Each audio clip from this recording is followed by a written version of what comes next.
أعوذ بالله من الشيطان اللعين الرجيم. بسم الله الرحمن الرحيم. الحمد لله رب العالمين، والحمد لله الذي نور قلوبنا بمحبة علوية، والحمد لله الذي جعلنا من المتمسكين بولاية المرتضوية، والحمد لله الذي فرض مودته على العربية والعجمية وعلى مبلغ رسالاته الإلهية سيدنا ومولانا ومولى الثقلين جد الحسن والحسين أبي القاسم مصطفى محمد صل عليه. اللهم صل وسلم وزد وبارك على صاحب الدعوة النبوية والصولة الحيدرية والعصمة الفاطمية والحلم الحسنية والشجاعة الحسينية والعبادة السجادية والمآثر الباقرية والآثار الجعفرية والعلوم الكاظمية والحجج الرضوية والجود التقوية والنقابة النقوية والهيبة العسكرية والغيبة الإلهية الحجة القائمية صلوات الله وسلامه.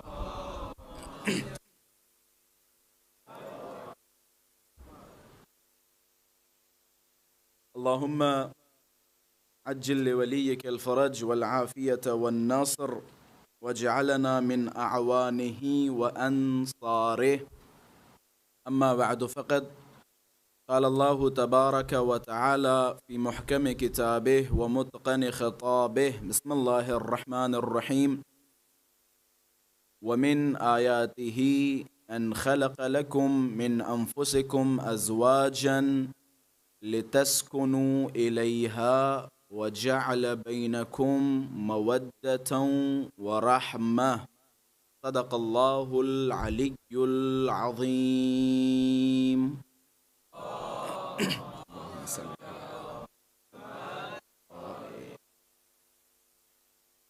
وجود ذی الجود نازنین حضرت حجت عجل اللہ تعالی فرجہ الشریف کی سلامتی اور مولا کے ظہور میں تعجیل آپ سب اپنی سلامتی، اہل خانہ کی سلامتی اور تمام مریضوں کی شفایابی اور مقروضوں کے قرضوں کے ادا کرنے کے لیے اور جتنی بھی حاجات ہیں ان تمام حاجات کی قبولیت کے لیے بآواز بلند صلوات ہدیہ فرمائیں. محمد محمد. عزیزان محترم، ہمارے سلسلے کی آخری مجلس ہے. بندہ حقیر نے اپنے ٹوٹے پھوٹے الفاظ کے ساتھ جہاں تک ہو سکا معارف اہل بیت علیہم الصلاۃ والسلام آپ حضرات کی خدمت میں بیان کیے. ان 3 مجالس کا موضوع اور ان 3 مجالس کی گفتگو جہاں تک پہنچی ہے وہ مسائل جو ظاہر سی بات ہے ہماری اس زندگی میں ہمارے لیے بہت اہم اور بہت ضروری ہیں. تذکرہ تھا حضرت ام البنین سلام اللہ علیہا کے حوالے سے. جناب ام البنین، اگر آپ جناب ام البنین کا رول دیکھیں تو ایک ماں کے حوالے سے، ایک زوجہ کے حوالے سے، ایک بیٹی کے حوالے سے تو آپ کو ایک نرالا کردار نظر آئے گا. ظاہر سی بات ہے کسی پرسنالٹی کو ہم کسی ایک اینگل سے نہیں دیکھتے، مختلف اینگل سے دیکھتے ہیں تاکہ مختلف لوگوں کے لیے نمونہ عمل بن سکے.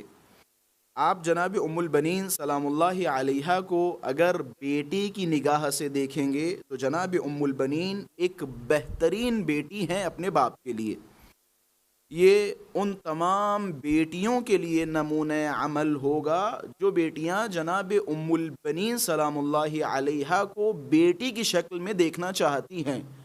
آپ دیکھیں کس طرح کی بیٹی ہے جو اپنے والدین کے سامنے نہایت ادب، نہایت سنجیدگی کے ساتھ پیش آ رہی ہیں۔ مثال کے طور پہ جب حضرت امیر علیہ الصلاۃ والسلام کا رشتہ آیا، کتنے با ادب طریقے سے جناب حزام جناب فاطمہ کلابیہ کی خدمت میں گئے، اور جناب فاطمہ کلابیہ نے با ادب ہو کے والدین کی خدمت میں فرمایا کہ میں راضی ہوں، منتہا آپ کی مرضی ہم پہ مقدم ہے، میری طرف سے رضایت ہے، لیکن آپ ہمارے والدین ہیں، ہم اختیارات آپ کے حوالے رکھ رہے ہیں، آپ جو فیصلہ میرے حق میں کریں گے وہ فیصلہ بہتر ہوگا، اچھا ہوگا۔ اب تمام ان بیٹیوں کے لیے پیغام جو جناب ام البنین کی سیرت کو اپنے لیے آئینہ قرار دینا چاہتی ہیں، جناب ام البنین کی سیرت کو اپنے لیے نمونہ عمل قرار دینا چاہتی ہیں، تو دیکھیں کس طرح سے ایک بیٹی اپنے والدین کا ادب کرتی ہے، احترام کرتی ہے۔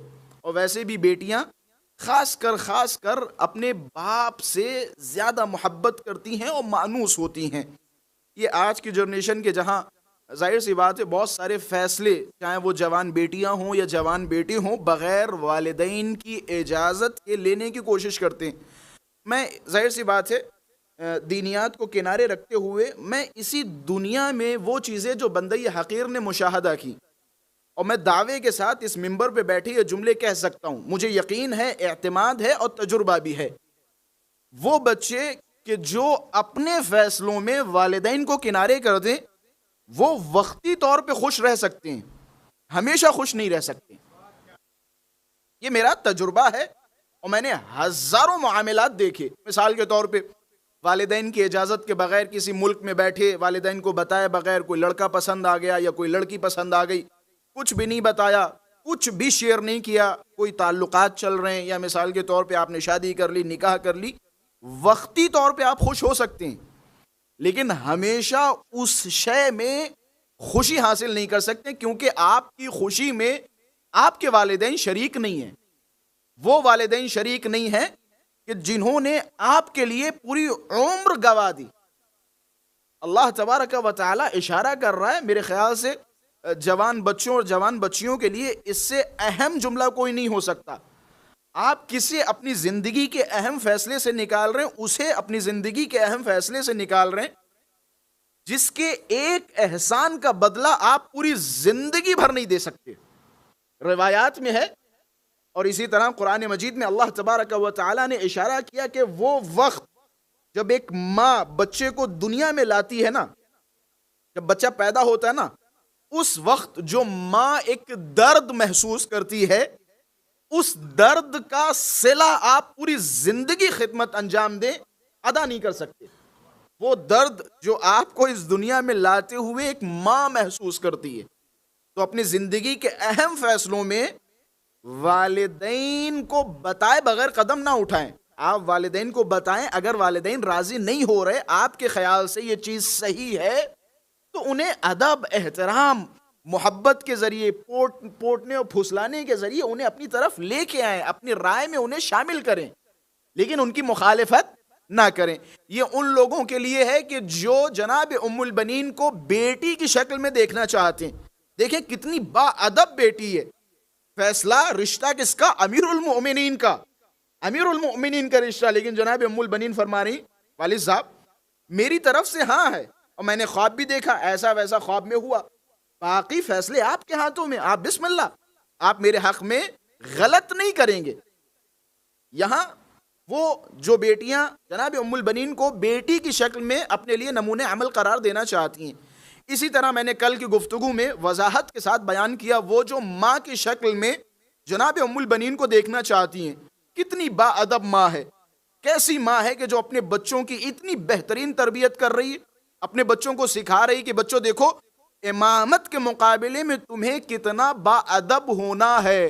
آپ دیکھیں اسی دنیا میں وہ کہ جن کی 2 شادیاں ہیں، مثال کے طور پہ ایک بیوی سے بچے ہیں، دوسری بیوی سے بچے ہیں، دوسری بیوی سے جو بچے ہیں نا، دوسری بیوی کبھی نہیں کہے گی وہ جو پہلی بیوی سے بچے ہیں وہ تمہارے بھائی نہیں ہیں، وہ تمہارے آقا ہیں، آقا۔ تمہارے رہبر ہیں، تمہارے قائد ہیں، تمہارے امام ہیں، انہیں بھائی نہ کہنا یا سیدی و مولائی، انہیں سید کہنا، انہیں مولا کہنا۔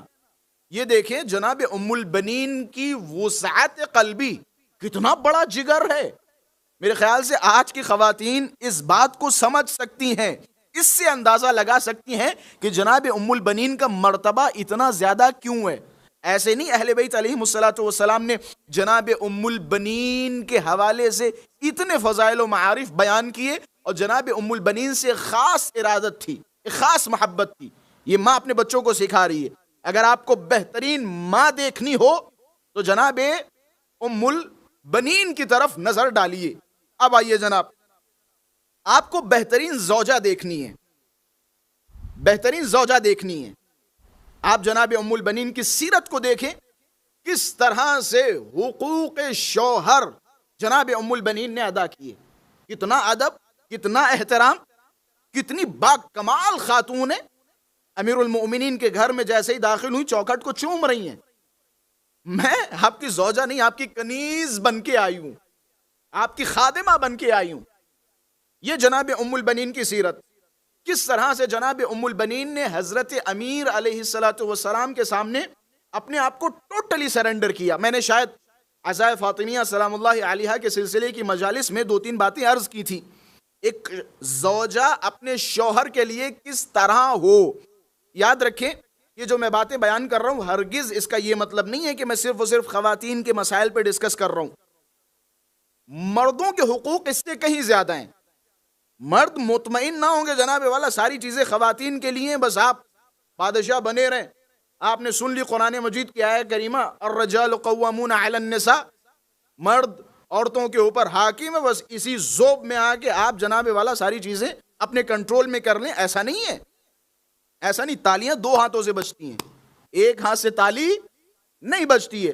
میں اگر خواتین کے حقوق بیان کر رہا ہوں تو اس کا ہرگز یہ مطلب نہیں ہے، ہرگز یہ مطلب نہیں ہے کہ آپ لوگ بے فکر ہو جائیں اور کہہ دیں کہ جناب والا جو کچھ فتنہ و فساد ہے وہ خواتین کی وجہ سے۔ ایسا نہیں ہے، ایسا نہیں ہے۔ میں ہزاروں کیسز میں دیکھتا ہوں کہ جناب والا خاتون بہت پرہیزگار ہے، بہت مذہبی ہے، لیکن اس کی قسمت خراب، اسے شوہر جس حساب کا ملنا چاہیے نہیں ملتا۔ شوہر مثال کے طور پہ مختلف نشوں میں مبتلا ہے، گھر میں آ رہا ہے گالیاں دے رہا ہے، بدتمیزی کر رہا ہے، خاتون کے اوپر ہاتھ اٹھا رہا ہے۔ جناب کس نے آپ کو اجازت دی؟ کسی باپ نے اپنے جگر کا ٹکڑا آپ کو دیا مارنے کے لیے؟ کسی باپ نے اپنی سانسیں آپ کو دی اسے ڈانٹنے کے لیے، اسے تکلیف دینے کے لیے؟ عورت ایک پھول ہے، پھول۔ یہ معصومین علیہ الصلوۃ والسلام فرما رہے ہیں عورت ایک پھول کی طرح ہے، آپ اس کے ساتھ محبت سے پیش آئیں، پھر دیکھیں خاتون آپ پہ قربان ہو جائے گی۔ اللہ نے خاتون کے دل کو بہت نرم بنایا ہے، یہی وجہ ہے رسول گرامی سے بھی روایات میں ہے، اور اسی طرح سے اہل بیت علیہ الصلوۃ والسلام نے بھی فرمایا کہ آپ اپنی زوجہ کے پاس جائیے، غصہ ہو، آپ سے نفرت کر رہی ہو، آپ سے ناراض ہو، روایت کا لفظ ہے، بعینہ میں آپ حضرات کی خدمت میں بیان کر رہا ہوں، خاتون آپ سے ناراض ہو، کیونکہ اللہ نے عورت کے دل کو بہت نرم بنایا ہے، آپ اس کے ساتھ محبت سے پیش آئیں، آپ اس کے ساتھ نرمی سے پیش آئیں، خاتون آپ پہ قربان ہو جائے گی، فدا ہو جائے گی۔ آپ کی زوجہ آپ کے نام کی تسبیح پڑھے گی، آپ کا ہاتھ چومے گی، پھر دیکھیے کتنے بہترین کھانے بن کے آتے، 50 اور 60 kg سے ڈائریکٹ 100 kg پہ پہنچ جائیں گے آپ، بہترین کھانا آپ کو ملے گا، گھر میں رسپیکٹ ملے گی۔ لیکن آپ اپنے کیریکٹر کو اچھا بنائیے۔ اہل بیت علیہ الصلوۃ والسلام نے فرمایا اپنی بیویوں کے پاس جاؤ، اپنی زوجہ کے پاس جاؤ اور کہو انی احبک، میں تم سے پیار کرتا ہوں۔ یہ 2025 کی بات نہیں ہے جناب، 1400 ہجری، 1400 سال بعد کی باتیں نہیں ہیں، قبل از ہجرت یہ باتیں ہیں، 1400 سال پرانی باتیں ہیں۔ انی احبک، میں تم سے پیار کرتا ہوں۔ اب اسی کا ترجمہ آپ انگلش میں کر لیجئے، اردو میں کر لیجئے، انی احبک، میں تم سے پیار کرتا ہوں۔ یہ شوہر کی ذمہ داریوں میں سے ایک ذمہ داری ہے کہ وہ اپنی زوجہ کے سامنے اظہار کرے۔ زوجہ کے سامنے بات ہو رہی ہے، ادھر ادھر اپنا ذہن نہ لے کے جائیں، زوجہ سے کہیں انی احبک، میں آپ سے پیار کرتا ہوں۔ یہ اور خواتین کے حقوق ہیں جو آپ کی گردن پہ ہیں. معذرت چاہ رہا ہوں، میں اس طرح کی باتیں کر رہا ہوں. ایک صلوات پڑھیں محمد والے محمد کی ذات پر.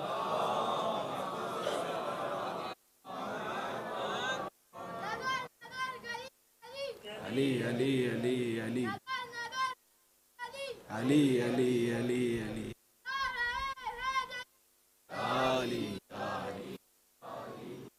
حق ہے. آپ کیوں اتنا خوش ہوئے؟ صلوات پڑھیں محمد والے محمد کی ذات پر.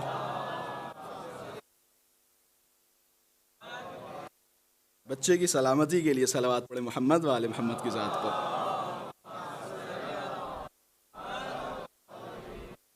خلاصہ یہ ہے کہ جناب والا جس طرح سے خواتین کے حقوق ہیں اسی طرح شوہروں کے بھی حقوق ہیں. جس طرح انسان چاہتا ہے کہ خاتون اچھی ہو، اسی طرح خاتون بھی چاہتی ہے کہ شوہر اچھا ہو. جس طرح سے خاتون کے لیے میں نے بیان کیا کہ جناب والا ان کے لیے نمونہ عمل جناب ام البنین کی ذات ہے، تو آپ کے لیے بھی نمونہ عمل حضرت امیر المؤمنین کی ذات ہے. آپ کے لیے بھی نمونہ عمل حضرت امام حسین، حضرت امام حسن مجتبی ہیں.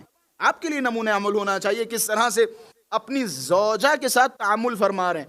آپ کے لیے نمونہ عمل رسول گرامی کی ذات ہونی چاہیے. کیسے کیسے رسول گرامی نے اپنی زندگی بسر کی، آپ کے لیے نمونہ عمل ہونی چاہیے. خلاصہ آپ نے جناب ام البنین کو چاروں طرف سے محسوس کیا، ہر پیکر میں جناب ام البنین. اب جب بات آ گئی ہے تو دو چار روایات بھی آپ حضرات کو سناتا چلوں. ایک صلوات پڑھیں محمد والے محمد کی ذات پر.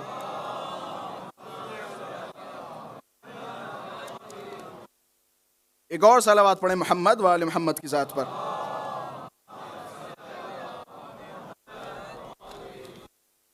آپ کا فرض ہے، آپ پر لازم و ضروری ہے کہ آپ اپنی زوجہ کے ساتھ اچھا سلوک کریں. ظاہر سی بات ہے میں 2-4 دنوں سے خواتین کے مسائل بیان کر رہا ہوں. خواتین کی بھی شکایت ہوگی، اور جیسا کہ میرے پاس 1-2 شکایتیں آئیں بھی، سوشل میڈیا پہ 1-2 میسیجز آئے کہ قبلہ صاحب ہم آپ کو سن رہے ہیں، آپ مسلسل خواتین کے لیے تو مسائل بیان کر رہے ہیں.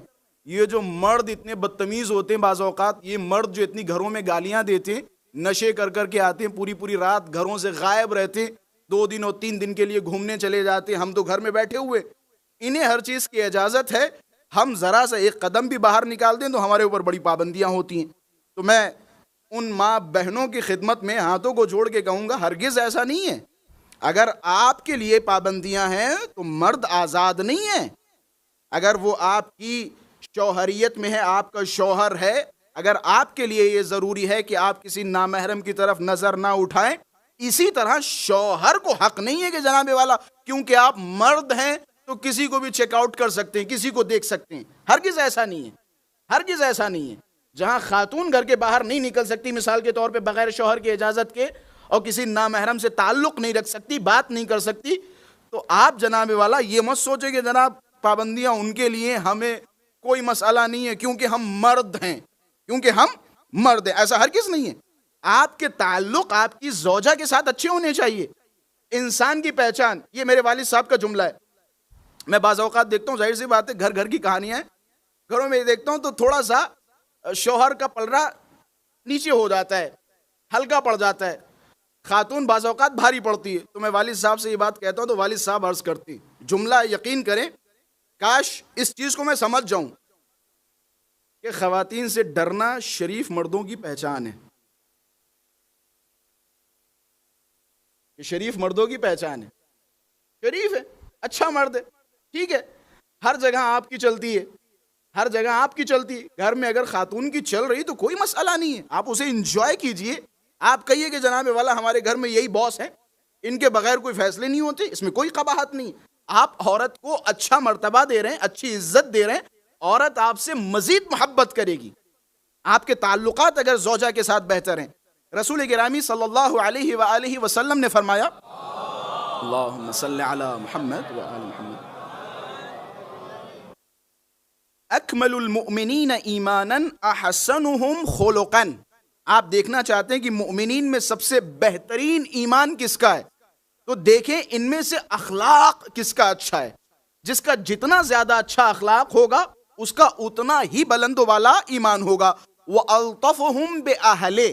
اگر اخلاق دیکھنا چاہ رہے ہیں نا کس کا اچھا ہے، تو یہ دیکھیں کہ ان میں سے گھر میں اچھا کون ہے.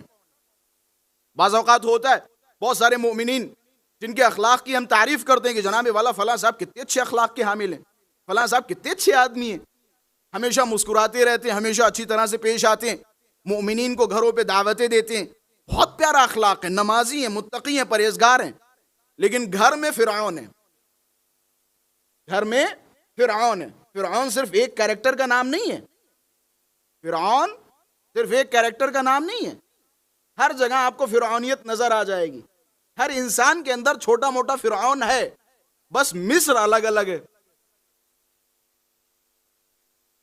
فرعون ظلم کرتا تھا اس مصر پہ، لیکن مردوں کے اندر ایک چھوٹا چھوٹا سا فرعون ہے. مصر مختلف ہے. کسی کا مصر ان کی اولاد ہے، اولاد کو ستا رہے ہیں. کسی کا مصر والدین ہے. کسی کا مصر بیچارے چھوٹے موٹے بھائی ہیں. کسی کا مصر رشتہ دار ہیں. کسی کا مصر زوجہ ہے.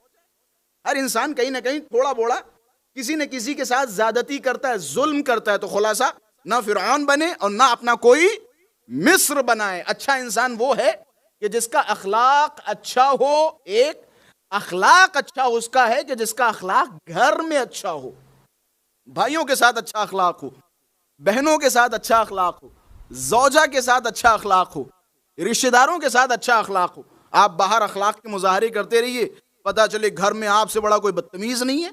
آپ گھر میں ماں بہن کی گالیاں دے رہے ہیں، گندی گندی اور بھدی بھدی گالیاں دے رہے ہیں، باہر آپ خاک شفا کا پتلا بنے گھوم رہے ہیں. گھر میں اخلاق اچھا ہونا چاہیے. رحم اللہ عبدا احسن فیما بینہ و بین زوجتہ. اللہ اس بندے پہ رحمت نازل فرمائے. چھٹے امام دعا کر رہے ہیں اللہ اس بندے پہ رحمت نازل کرے جو اپنے اور زوجہ کے درمیان تعلقات اچھے رکھتا ہو. تعلقات اچھے رکھتا ہو. سب سے زیادہ آپ سے قریب کون ہے؟ میں کہتا ہوں والدین سے زیادہ قریب آپ کے لیے آپ کی زوجہ ہے. غلط کہہ رہا ہوں؟ زوجہ کے لیے اس کے ماں باپ سے زیادہ قریب آپ کا شوہر ہے. میں تمام خواتین سے بھی کہوں گا کہ آپ بعض اوقات اپنے والدین کو پیورٹی نہ دیں شوہر کے سامنے. شوہر کا وقار ہے. آپ اپنے شوہر کی آبرو ریزی نہ ہونے دیں. مثال کے طور پہ آپ سسرال لے کے جا رہی ہو، سسرال لے گئی اور وہاں آپ نے اپنے شوہر کی بے عزتی کروا دی. ہرگز ایسا نہ کریں. آپ کا شوہر آپ کی ناک ہے، آپ کا شوہر آپ کا فخر ہے. اسی طرح شوہر کے لیے آپ اپنے رشتہ داروں کی وجہ سے، مثال کے طور پہ آپ کی بیوی سے آپ کی مادر گرامی کی بن نہیں رہی ہے، آپ کے بھائیوں کی بن نہیں رہی ہے، یا آپ کی پھوپھیوں کی بن نہیں رہی ہے، تو آپ ان کی وجہ سے زوجہ پہ ظلم نہ ڈھائیں. اگر آپ کے تعلقات اچھے ہیں تو معاملات کو سلجھانے کی کوشش کریں. نہ والدین کو ناراض ہونے دیں، نہ زوجہ کو ناراض ہونے دیں. تھوڑی سی نیوٹرل پالیسی اختیار کریں تاکہ آپ کے گھر میں سکون برقرار رہے. عورت کو یہ نہ لگے کہ جناب آپ اپنے والدین کے ساتھ کھڑے، یا والدین کو یہ نہ لگے کہ یہ جورو کا غلام بن گیا ہے مثال کے طور پہ. تو یہ دونوں چیزوں کو مینٹین کرنا ایک اچھے انسان کی پہچان ہے. خلاصہ اللہ اس انسان پہ رحمت نازل فرمائے جو اپنے اور زوجہ کے درمیان معاملات اچھے رکھے. پھر اسی طرح چھٹے امام فرماتے ہیں اکثر اہل الجنہ من المتقوین علی نسائہم ومن حسن خلقہ مع اہل زاد اللہ فی عمرہ. سبحان اللہ. کون چاہتا ہے اس کی لمبی زندگی ہو؟ کون چاہتا ہے 100 سال جینا؟ کون چاہتا ہے کہ جس کی عمر 100 کے اوپر جائے؟ اپنی بیوی کے ساتھ تعلقات اچھے رکھے، اپنے گھر میں تعلقات اچھے رکھیں. عمر لمبی ہوگی. 2 وجہوں سے عمر لمبی ہوگی. ایک تو اہل بیت علیہم الصلوۃ والسلام نے ضمانت دی ہے. دوسری عمر اس لیے بھی لمبی ہوگی، ظاہر سی بات ہے جب تعلقات اچھے ہوں گے تو ٹینشن کم ہوگی. آج کل دیکھیں زیادہ تر موتیں ذہنی فشار کی وجہ سے. آپ 12 اور 10 سال اور 15 سال کے بچے کے اوپر اتنا پریشر ڈال دیا جاتا ہے. ہمیں یہ چاہیے مثال کے طور پہ 10th میں اتنے مارکس ہمیں چاہیے، اس سے نیچے قبول نہیں ہے. 12 گھنٹے پڑھو، 14 گھنٹے پڑھو، 16 گھنٹے پڑھو. آپ بچوں کے بچپنے کو انجوائے کریں. ان کی جب بزرگی ہے پھر وہ بزرگی والے فیصلے کریں. معذرت کے ساتھ یہ خیر محل موضوع تو نہیں ہے، لیکن یہ جو ہمارے یہاں ایجوکیشن سسٹم ہے نا، جہاں 3 سال کے بچے کو خدا حافظ نکلو اور پلے اسکول میں بٹھا دیا جاتا ہے، نہ اسلامی اعتبار سے قابل قبول ہے، نہ دنیاوی اعتبار سے قابل قبول ہے. آپ برٹش انڈیا کے رول دیکھیں. آزادی سے پہلے کے رولز دیکھیں، میں نے باقاعدہ تحقیق کی اور بہت سارے نیوز پیپرز کی کٹنگ رکھی ہوئی ہے میرے پاس. ایک زمانہ تھا جہاں 6 سال سے پہلے 7 سال سے پہلے بچوں کو اسکول نہیں بھیجا جاتا تھا. یہ اسلامی قانون ہے، اسلامی قانون ہے. آپ کا بچہ مثال کے طور پہ 3 سال کا ہوا، 3.5 سال کا ہوا، آپ نے اسکول میں بھیج دیا. پھر آپ کا بچہ بالغ کتنے سال پہ ہوگا؟ 10 سال، 11 سال، 12 سال. میں غلط کہہ رہا ہوں؟ جس عمر میں آپ مثال کے طور پہ 15 سال پہ بالغ ہوا کرتے تھے، آج وہی بچہ 10-11 سال پہ بالغ ہو رہا ہے. اس کی وجہ یہ ہے کہ وقت سے پہلے ان تمام چیزوں کے لیے اس کی عقل کو کھول دیا جاتا ہے. یہ ایک عذاب ہے، معاشرے میں عذاب ہے. خلاصہ ان چیزوں کو چینج تو نہیں کیا جا سکتا، لیکن اگر آپ کے پاس کوئی ایسے آپشنز ہوں تو اسے آپ اختیار کیجئے. بچے کا بچپنا اپنی آغوش میں گزروائیے، اپنے قریب رکھیے، آپ تربیت کیجئے. خلاصہ وہ انسان کے جس کے تعلقات اپنے اہل کے ساتھ اچھے ہوں، خانوادے کے ساتھ اچھے ہوں، بیوی کے ساتھ اچھے ہوں، شوہر کے ساتھ اچھے ہوں، یا اسی طریقے سے بچوں کے ساتھ اچھے ہوں، والدین کے ساتھ اچھے ہوں، کہتے زاد اللہ فی عمرہ، اللہ اس کی عمر لمبی کر دیتا ہے، اس کی عمر میں طولانیت عطا فرما دیتا ہے جس کے تعلقات اچھے ہوں. اچھا، کیا خوبصورت مولا علی کے جملے. ما اکرم النساء الا کریم، کہ عورت کی عزت کوئی نہیں کرے گا مگر یہ کہ کریم ہو. عورت کی عزت کون کرے گا؟ کریم. ما اکرم النساء الا کریم ولا اہانہن الا لئیم، کہ عورت کی عزت صرف کریم کرے گا اور عورت کی اہانت صرف وہ کرے گا جو پست فطرت ہو، نالائق ہو. وہ عورت کی عزت نہیں کرے گا. وگرنہ جو اہل کرم ہوگا، جو اچھا انسان ہوگا، اس کی سب سے پہلی پیورٹی ہوگی کسی خاتون کی عزت کرنا. آج دیکھیں پوری دنیا میں وومن رائٹس چل رہے ہیں، پوری دنیا میں خاتون کے لیے عزت عزت عزت عزت. یہ اسلامی تعلیم ہے، اسلامی تعلیم ہے کہ جس کی طرف دنیا آج متوجہ ہو رہی ہے. یہ اسلامی تعلیم ہے کہ عورت آپ کے گھر کی شہزادی ہوتی ہے، عورت آپ کے گھر کی ملکہ ہوتی ہے. آپ کا فرض ہے کہ آپ اس کا احترام کریں، آپ اس کی عزت کریں، آپ کے تعلقات اس کے ساتھ اچھے ہوں، اس کے ساتھ ادب کے ساتھ پیش آئیں، ادب کے ساتھ پیش آئیں. میں نے 2-3 دن پہلے ظاہر سی بات ہے ازدواج کے حوالے سے گفتگو کی، شادی کے حوالے سے گفتگو کی، جلدی شادی کی تاکید کی کہ جناب والا آپ جلدی شادی کریں بچوں کی. یہ تمام باتیں ہوئیں. مجھے کل یا پرسوں ایک صاحب باہر ملے تو انہوں نے کہا قبلہ صاحب ڈاکٹر نے آپریشن کیا، قینچی پیٹ میں بھول گیا. میں نے کہا مطلب کہ آپ نے آپریشن تو کیا، آپ نے ساری باتیں تو بتائیں، لیکن قینچی آپ پیٹ میں بھول گئے. تو میں نے کہا اس قینچی کا نام کیا ہے؟ کہنے لگے اس قینچی کا نام ہے جہیز. تو مجھے بڑی ہنسی آئی. میں نے کہا واہ سبحان اللہ. تو میں نے جو آپریشن کیا تھا جہیز نامی قینچی میں پیٹ میں بھول گیا تھا، تو آج میں دوبارہ سے اس کا ری آپریشن کر کے قینچی نکالنا چاہتا ہوں. جہاں میں نے شادی کی تاکید کی، وہیں ان چیزوں کی طرف اشارہ کرنا ضروری ہے کہ جو چیزیں جلدی شادی میں رکاوٹیں بن رہی ہیں، ان رکاوٹوں میں سے ایک رکاوٹ میں نے ظاہراً بیان کی تھی. ایک رکاوٹ یہ ہے کہ والدین راضی نہیں ہوتے. مثال کے طور پہ اگر لڑکے نے کہہ دیا کہ ہمیں فلاں صاحب کی بیٹی سے شادی کرنی ہے، فلاں لڑکی مجھے اچھی لگتی ہے، اچھی ہے، اچھے خاندان سے، بیک گراؤنڈ اچھا ہے، مثال کے طور پہ سید ہے، غیر سید ہے، جو بھی آپ کی ریکوائرمنٹس ہوتی ہیں وہ ساری کی ساری بچے نے بتائی. لیکن صرف آپ کے اندر ایک انا ہے کہ جناب اگر کر دیں گے تو لوگ کہیں گے کہ لڑکے نے پسند کی شادی کر لی، مثال کے طور پہ، یا لڑکی نے پسند کی شادی کر لی. اس میں کوئی انانیت نہیں. اگر آپ کو چیزیں صحیح لگ رہی ہیں، اچھی لگ رہی ہیں، تو ٹھیک ہے، آپ بسم اللہ چیزوں کی انکوائری کریں، تحقیق کریں اور کروا دیں. کوئی مسئلہ نہیں، کوئی حرج نہیں. منتہا یہ تعلق حرام میں تبدیل نہ ہو، یہ تعلق حرام میں تبدیل نہ ہو. ایک تو یہ چیز جو بعض اوقات رکاوٹ بنتی ہے کہ گھر والے راضی نہیں ہوتے ہیں، گھر والے جلدی شادی کروانا نہیں چاہتے، جبکہ میں نے بیان کیا تھا قرآن مجید میں سیدھی آیہ کریمہ موجود ہے، وَأَنْكِحُوا الْأَيَامَ مِنْكُمْ وَالصَّالِحِينَ مِنْ عِبَادِكُمْ وَإِمَائِكُمْ. اپنے بچوں کی شادیاں کرواؤ، وہ کہ جن کی شادیاں نہیں ہوئیں ان کی شادیاں کرواؤ، اور اسی طرح نیک بندوں کی، صالح بندوں کی شادیاں کرواؤ، اور اپنی کنیز اور اپنے غلاموں کی شادیاں کرواؤ، آپ کی ذمہ داری ہے، آپ شادیاں کرواؤ. ان یکونوا فقراء یغنہم اللہ من فضلہ، اگر آپ فقیر ہو تو اللہ تبارک و تعالی اپنے فضل و کرم سے آپ کو غنی کر دے گا. اس سے بڑی کیا ضمانت ہو سکتی ہے؟ اس سے بڑی کوئی ضمانت ہو سکتی ہے؟ اس سے بڑی کوئی گارنٹی ہو سکتی ہے؟ اللہ گارنٹی دے رہا ہے، اگر تم فقیر ہو تو ہم اپنے فضل و کرم سے تمہیں غنی کر دیں گے، شادی کرو. اسی طرح رسول گرامی نے فرمایا من ترک التزویج مخافت الایلا، جو بھی ازدواج کو ترک کرے، شادی کو ترک کرے صرف اس ڈر سے کہ جناب بچہ چھوٹا ہے، 20 سال کا 21 سال کا، کیا کھلائے گا، کیا پلائے گا، کیا رکھے گا، کیا کرے گا، چھوٹے چھوٹے گھومیں گے مثال کے طور پہ، یہ کیسے سروائیو کر پائیں گے؟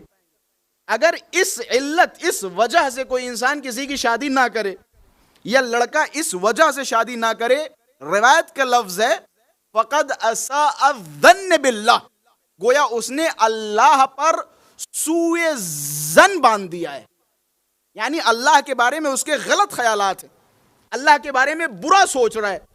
کیسا برا سوچ رہا ہے بھائی؟ اس سے برا کیا ہو سکتا ہے کہ اللہ کہہ رہا ہے ان یکونوا فقراء یغنہم اللہ من فضلہ، اگر تم فقیر ہو اللہ گارنٹی دے رہا ہے. ابھی مثال کے طور پہ میں کسی معاملے میں گارنٹی دے دوں نا تو بڑی جلدی یقین ہو رہا ہے مولوی صاحب نے گارنٹی دی ہے.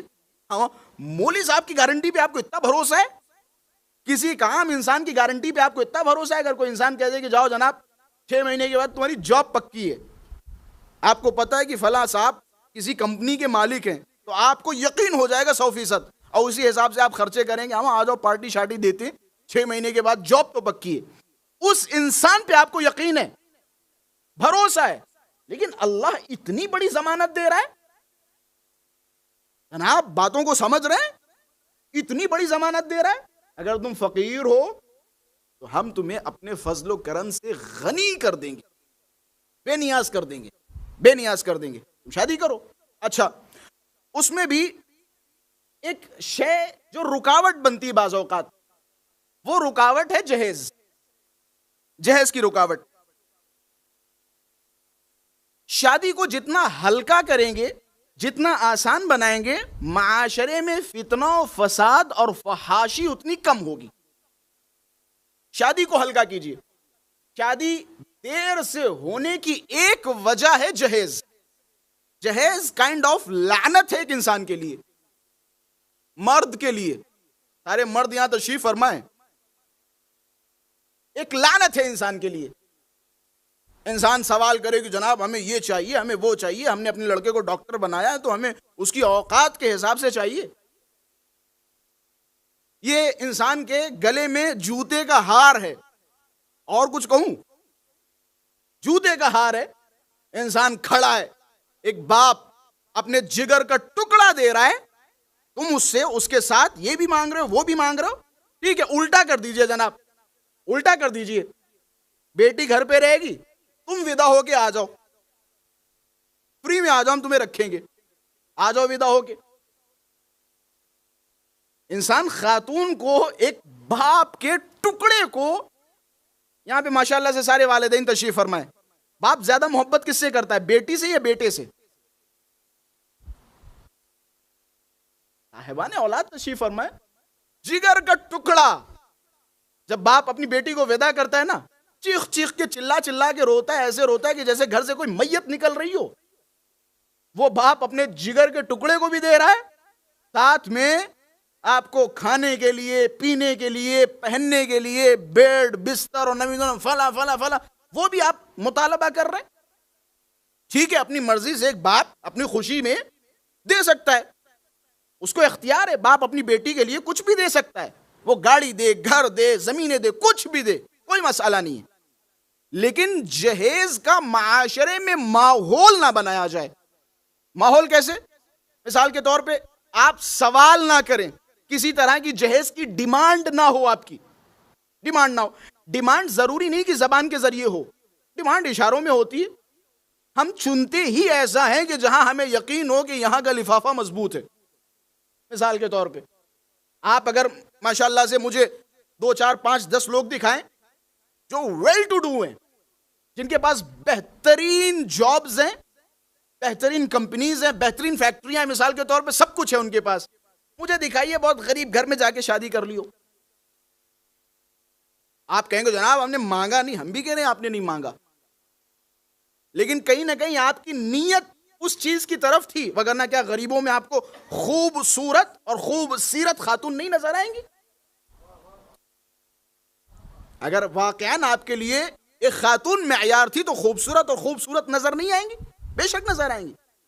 لیکن آپ کو جہیز چاہیے, یہ فطرت بنتی چلی جا رہی ہے. ہمارے ہندوستان میں بہت اچھی اچھی بستیاں ہیں, بہت خدمات ہیں ان بستیوں کی, بہت اچھے مومنین رہتے ہیں, لیکن ایک کلچر ہے جوڑا. دیکھو مسکرا رہے ہیں اس بستی کے افراد, باقاعدہ ڈیل ہوتی ہے. بہت اچھی بستی, میں بار بار تاکید کر رہا ہوں, بہت اچھی بستی, علماء کی بستی, مؤمنین کی بستی, لیکن ایسا کلچر بنا رکھا ہے جوڑا. مثال کے طور پہ رشتہ طے ہوگا تو جوڑا طے ہوگا. جوڑا کیسے طے ہوتا ہے؟ باقاعدہ ڈیل ہوتی ہے. مثال کے طور پہ فلاں لڑکے کا رشتہ آیا, لڑکا کتنے میں؟ 7 لاکھ میں. باقاعدہ 7 لاکھ کا, 8 لاکھ کا, 9 لاکھ کا, 10 لاکھ کا, 20 لاکھ کا, 50 لاکھ کا لڑکا ہوتا ہے. یعنی لڑکی والے 20 لاکھ میں ڈن ہوئی شادی تو 20 لاکھ اٹھا کے دے دیا. شادی مثال کے طور پہ 6 مہینے کے بعد ہو گیا, جوڑا ہو گیا. کتنے میں جوڑا ہوا؟ 20 لاکھ میں جوڑا ہوا. یہ لڑکی والوں پہ پریشر ہے, اور کوئی بھی اس سے بچا ہوا نہیں ہے, کوئی بھی بچا ہوا نہیں ہے. یہ کہاں سے آپ لے کے آ گئے؟ آپ بوجھ بنا رہے ہیں. آپ اپنے بیٹے کو بازار میں بیچ کے آئے. 20 لاکھ کی قیمت تھی تمہاری بیٹے کی, 10 لاکھ کی قیمت تھی تمہارے بیٹے کی. مردوں کی غیرت کو کیا ہو گیا؟ تم بک کے آ گئے. کیا ہو گیا تمہاری غیرت کو؟ تم بک کے آ رہے ہو. 7 لاکھ میں, 8 لاکھ میں, 10 لاکھ میں, 20 لاکھ میں, 1 کروڑ میں بک رہے ہیں. کیوں 1 کروڑ میں بکے؟ کیونکہ وہ اچھے ڈاکٹر ہیں, اچھے انجینئر ہیں, یا مثال کے طور پہ ان کی گولڈ کی شاپ ہے, ڈائمنڈ کی شاپ ہے, اس لیے وہ 2 کروڑ میں بکے. کیسی باتیں کر رہے ہو جناب والا؟ آپ لڑکی لینے جا رہے ہو, شادی کرنے جا رہے ہو, یا اپنے آپ کو بیچنے جا رہے ہو؟ یہ غلط طریقہ ہے. جہیز جوتے کا ہار ہے ایک مرد کے گلے میں, اگر وہ ڈیمانڈ کر رہا ہے, وہ مانگ رہا ہے. انسان کو باغیرت ہونا چاہیے. اور برا نہ مانیے گا, آپ میں سے کوئی بھی برا مت مانیے گا, اگر ایک ٹائم کے لیے آپ ہسبینڈ ہیں, شوہر ہیں, جہیز لینے والے ہیں, تو وہ دن دور نہیں جس دن دینے والے بھی آپ ہی ہوں گے. تو ہرگز برا نہ مانیے گا, کوئی بھی برا نہ مانے. ہر انسان دونوں سچویشن میں آتا ہے, دیتا بھی ہے اور پھر لیتا بھی ہے. تو خلاصہ کسی کو برا نہیں ماننا چاہیے. آپ اگر اپنی طرف سے پرہیز کریں گے تو ظاہر سی بات ہے پھر آپ کے ساتھ بھی کہیں نہ کہیں سے اللہ نرمی والے معاملات کرے گا. آپ اس چیز سے بچیں, نہ خود اس چیز میں قدم بڑھائیں اور نہ کسی دوسرے کو بڑھانے دیں. اب رہی بات, کوئی صاحب مثال کے طور پہ اللہ نے خوب نوازا ہے, ان کی بیٹیاں ہیں, بیٹیوں سے محبت کرتے ہیں, اور باپ چاہتا ہے کہ اپنی بیٹی کو دل کھول کے چیزیں دے, اس میں کوئی قباحت نہیں. مثال کے طور پہ مجھے اللہ دے گا, میں بھی دوں گا, آپ کو اللہ نے دیا آپ بھی دیں گے, ہر کوئی کرتا ہے. ہم اپنی بہنوں کے ساتھ, ہم اپنے بچوں کے ساتھ دل کھول کے چیزیں دیں گے. میں اسی ممبر پہ بیٹھ کے کہہ رہا ہوں, دل کھول کے انسان کرتا ہے. لیکن اس میں اور اس میں بہت فرق ہے. یہ میں اپنی حیثیت کے مطابق, اوقات کے مطابق جو مجھے اچھا لگ رہا ہے, میں اپنے تحفے و تحائف اپنی بہن کی خدمت میں رکھ رہا ہوں, اپنی بیٹی کی خدمت میں رکھ رہا ہوں, لیکن سامنے سے کسی طرح کا کوئی پریشر نہیں ہے. لیکن اس میں بھی ایک کنڈیشن ہے, یہ جو میں دے رہا ہوں اس میں ایک کنڈیشن ہے. اس معاملے کو اس طرح سے ڈیل کریں تاکہ وہ جو غریب, وہ جو یتیم بچیاں آپ ہی کے گلی میں رہ رہی ہیں, آپ کے پڑوس میں رہ رہی ہیں, کہیں ان کے لیے کسی تھرڈ پارٹی کی مینٹالٹی یہی نہ بن جائے.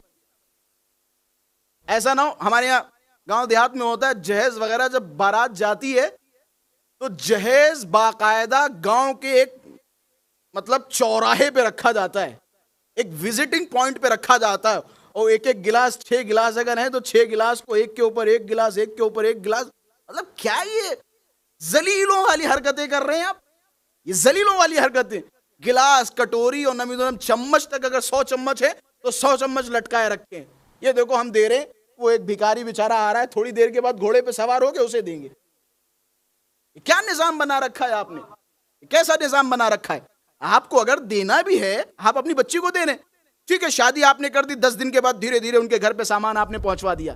یہ شادی سے پہلے کسی کو پتا بھی نہیں چلا, آپ نے جو بھی ضروریات کے سامان دھیرے دھیرے ایسا لگے کہ انسان نے اپنے آپ سے خرید کے گھر میں بنایا. لیکن 10 لوگوں کو دکھانا ہے بھی, میاں تم نے کتنے کا دیا؟ بس 20 لاکھ کا. ہم نے 50 لاکھ کا اپنی بیٹی کو دیا ہے. گاؤں میں اگر ایک شادی ہوتی ہے تو پورے گاؤں کو پتا چل جاتا ہے کہ اس لڑکی کو کتنے تولے سونا ملا ہے، کتنے تولے چاندی ملا، ہار کتنے تولے کا ہے، مثال کے طور پہ وہ کانوں والے، وہ ناک والے، وہ پتہ نہیں کیا سے کیا، کتنے تولے کو کیسا کیسا ہے، ایک ایک بچے کو پتا ہوتا ہے۔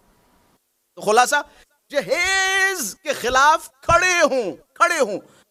اگر آپ چاہتے ہیں کہ آپ اپنے کلچر کو بچائیں تو جہیز کے خلاف کھڑے ہوں۔ آپ کو دعائیں ملیں گی پورے معاشرے کی۔ آپ ابتدا کیجئے، آپ پہل کیجئے، انشاءاللہ اللہ آپ کے ساتھ آسانیاں فرمائے گا۔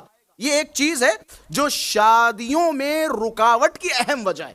اللہ ہمیں ان تمام چیزوں سے بچائے جو چیزیں شادیوں میں رکاوٹ کا سبب بنتی ہیں۔ ایک یہ، دوسرا آپ لوگ ماشاءاللہ سے شادیاں کر رہے ہیں، اللہ اور توفیق دے، جلدی سے جلدی اپنے بچوں کی شادیاں کریں۔ شادیوں میں بیجا رسم و رواج سے پرہیز کریں۔ الٹی سیدھی رسم و رواج، ایک چھوٹی سی خوشی کے لیے، 2 منٹ کی خوشی کے لیے آپ نے مثال کے طور پہ ایک طرف تو ڈی جے میں بجا رکھا ہے علی کے ساتھ ہے زہرا کی شادی، وہ ادھر چل رہا ہے، لیکن ایک بھی چیز ایسی نہیں ہے کہ جس سے کہا جا سکے کہ ہاں یہ دیکھو علی کے چاہنے والی کا علی کے چاہنے والی کے ساتھ نکاح ہو رہا ہے۔ ایک چیز ایسی نہیں ہے، صرف وہ چل رہا ہے علی کے ساتھ ہے زہرا کی شادی، دولہا جا رہا ہے، دولہا ہے نبی خدا کے گھر کا اور دلہن ہے نبی کے، اور پتہ فلا فلا فلا، یہ ساری چیزیں چل رہی، لیکن ایک کوالٹی، ایک صفت نہیں ہے کہ جس سے یہ کہا جا سکے کہ جناب والا یہ شادی اہل بیت علیہم الصلوۃ والسلام سے ذرا بھی ملتی جلتی ہے۔ شادیوں کو ہلکا کریں شادیوں کو۔ آپ شادیاں کر رہے ہیں مثال کے طور پہ فلاں کنٹری میں جا کے شادیاں کر رہے ہیں، لاکھوں روپے اور کروڑوں روپے خرچ کر رہے ہیں۔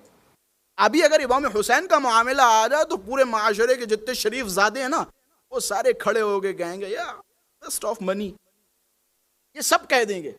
ابھی ذرا مجلس ہو جائے، مجلس میں مثال کے طور پہ دال کی جگہ پلاؤ بٹ جائے، مجلس میں دال کی جگہ اچھا کھانا کوئی تقسیم کر دیا جائے، پھر سب چلانے لگیں گے، چیخنے لگیں گے جناب والا یہ دیکھو مجلسوں میں اتنا خرچہ ہو رہا ہے، قوم کے بچوں پہ خرچہ کیا جائے، قوم کی ایجوکیشن پہ خرچہ کیا جائے، رشتہ داروں پہ خرچہ کیا جائے، ہاسپٹلز پہ خرچے کیے جائیں، میڈیکل پہ خرچہ کیا جائے، مجلسوں پہ اسراف کر رہے ہیں، یہ دیکھو 4 مجلسیں رکھوا رہے ہیں، عشرے کروا رہے ہیں، 10 مجلسیں، اور 10 مجلسوں میں 10 دن تبرک بٹوا رہے ہیں۔ کیا ضرورت ہے؟ روز آ رہے ہیں لوگ، کھا پی کے چلے جا رہے ہیں، مجلسیں سن رہے چلے جا رہے ہیں، یہ کروا رہے ہیں، وہ کروا رہے ہیں، یہ پرچم لگوا رہے ہیں، وہ بینرز لگوا رہے ہیں۔ یہ اسراف ہے، یہ پیسے کا خراب کرنا ہے۔ کس نے کہا آپ اتنے پیسے خرچ کریں؟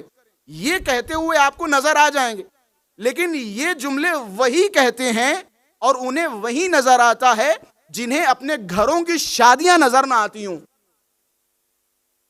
ہم بھی کہتے ایجوکیشن پہ خرچ ہونا چاہیے، میڈیکل پہ خرچ ہونا چاہیے، لیکن تمہیں بجٹ امام حسین کا فنڈ ہی کیوں نظر آتا ہے؟ اپنی بیٹیوں کی شادیوں کے فنڈ سے خرچ کرو، اپنی بچوں کی شادیاں، یا رسول اللہ، بچیوں کی شادی، اور بچوں کی شادی تو آپ نے تھائی لینڈ میں کرنی ہے، بچوں کی شادیاں تو آپ کو مثال کے طور پہ ایک یونک جگہ پہ کرنی ہے، بچے کی خواہش ہے، کروڑوں روپے، ملینز آف ڈالر آپ خرچ کرنے کے لیے تیار ہو جاتے ہیں، لیکن جب قوم کی اصلاح کی بات آتی ہے تو آپ کو امام حسین کا فنڈ نظر آتا ہے۔ آپ یہاں سے کاٹیے، آپ اپنے بھائیوں کی فکر کیجئے، میں معذرت کے ساتھ یہ جملہ ممکن ہے بعض لوگوں کو اچھا نہ لگے، لیکن میں ظاہر سی بات ہے فی الحال میں یہاں پہ بیٹھا ہوں، مجھے اختیار ہے بولنے کا۔